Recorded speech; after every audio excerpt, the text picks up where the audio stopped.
కోవాలి. అమ్మ, ఈ క్రోధినామ సంవత్సరం ఎన్నవది, అర్థమేమిటి, ఎలా ఉండబోతోంది? మంచి ప్రశ్న. ప్రభావాది 60 సంవత్సరాల్లోనూ ఈ క్రోధినామ సంవత్సరం అనేది 38వది. అంటే దీన్ని చెప్పేటప్పుడు మనం ఎలా చెప్తామంటే చాంద్ర సౌర మానముల చేత క్రోధినామ సంవత్సరం, అలాగే గురు దయావసము చేత కార్తీకాబ్దము అంటాం, అలాగే పంచ విభాగాత్మకము చేత దీన్ని మనం ఇదావత్సరము అంటాం. ఈ సంవత్సరం వస్త్రదానం మంచి ఫలితాన్ని ఇస్తుంది.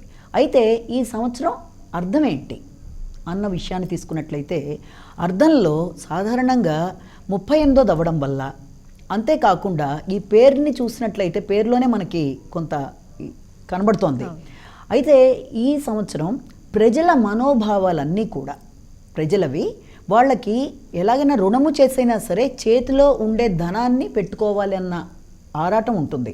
అది విలాసాలకు కావచ్చు, ఖర్చులకు కావచ్చు. అంటే ఆ రకంగా రుణములు చేసైనా ధనాన్ని పెట్టుకోవాలన్న భావన ఒకటి. అంతేకాకుండా వ్యక్తుల మధ్య అంటే రాజుల మధ్య వైరము, అంతేకాకుండా భార్యాభర్తల మధ్య కూడా వైరాలు రావడానికి ఆస్కారం ఉందని దీనిలో అర్థం అన్నమాట. అంతేకాకుండా వ్యక్తికి స్వార్థంతో క్రోధాలు అనేవి ఏర్పడతాయి. క్రోధం ఊరికే రాదు కదా, మానసికంగా ఏదైనా అనుకొని దాన్ని మనం పొందడంలో స్వార్థం అనేది ఎక్కువ భాగం ముందుకొచ్చి దానివల్ల క్రోధం అనేది ఏర్పడుతుంది. కాబట్టి దీనిలో అర్థం కోపాలు పెరగడం, వ్యక్తుల మధ్య మానసిక విభేదాలు రావడం. ఎందుకంటే రాజు అవ్వడం, కుజుడు కూడా అవ్వడం వల్ల కొంచెం కోపం అనేది కూడా అధికంగా ఉంటుందని భావన.